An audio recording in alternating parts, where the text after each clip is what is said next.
Hello friends, கடந்த சில நாட்களா நடிகை த்ரிஷா பெயர் சோஷியல் மீடியால ரொம்ப அதிகமா பேசப்பட்டு வருது. அதுக்கு முக்கிய காரணம் முதலமைச்சர் விஜயை சுத்தி வந்த அரசியல் சர்ச்சைகளும் அதை தொடர்ந்து கிளம்பிய பல்வேறு வதந்திகளும் தான்.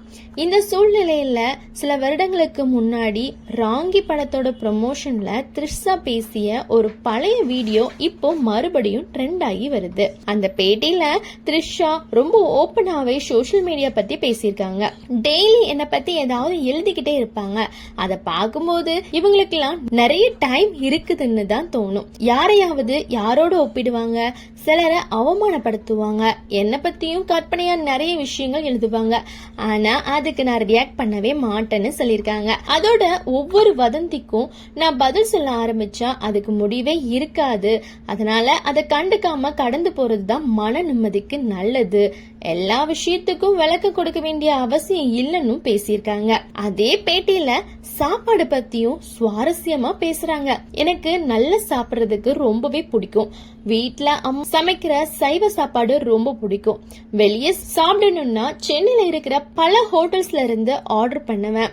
மத்தபடி சங்கீதா சாப்பாடு எனக்கு ரொம்ப பிடிக்கும்னு சிரிச்சுக்கிட்டே சொல்றாங்க. ஒரே ஒரு ஹோட்டல் தான் எனக்கு பிடிக்கும் அப்படின்னு இல்ல, நல்லா இருந்தா அங்க சாப்பிடுவேன், இல்லன்னா வேற ஹோட்டல்ல ட்ரை பண்ணுவேன்னு சொல்லியிருக்காங்க. அதுக்கப்புறம் த்ரிஷா காலையில ஒரு நாட்டுல சாப்பிட்டு சாயந்தரம் இன்னொரு நாட்டுக்கு சாப்பிட போவாங்கன்னு ஒரு மீம் பார்த்தேன். அதெல்லாம் உண்மை கிடையாது. சாப்பாட்டுக்காக அவ்வளவு செலவு பண்ண மாட்டேன். பக்கத்துல எங்க நல்ல சாப்பாடு கிடைக்குதோ அங்கதான் போவேன்னு அந்த வதந்திக்கும் முற்றுப்புள்ளி வச்சிருக்காங்க. ஆனா இப்போ இந்த பழைய வீடியோல இருந்து சங்கீதா சாப்பாடு எனக்கு ரொம்ப பிடிக்கும்னு சொன்ன அந்த ஒரு வரிய மட்டும் கட் பண்ணி சோசியல் மீடியால ட்ரெண்ட் பண்ணிட்டு இருக்காங்க. ஏற்கனவே விஜயும் த்ரிஷாவும் ஒன்னா ஒரு திருமண நிகழ்ச்சியில கலந்து கொண்டது தொடர்பா பல்வேறு வதந்திகள் பரவிய நிலையில இந்த வீடியோவையும் அதோட சேர்த்து பலரும் பேச ஆரம்பிச்சிருக்காங்க.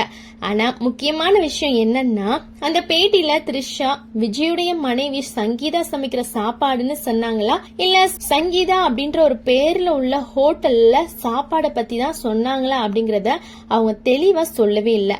அதனால அந்த ஒரு வரியை மட்டும் வச்சு எந்த முடிவுக்கும் வர முடியாது அப்படிங்கிறது தான் உண்மை. நன்றி, வணக்கம்.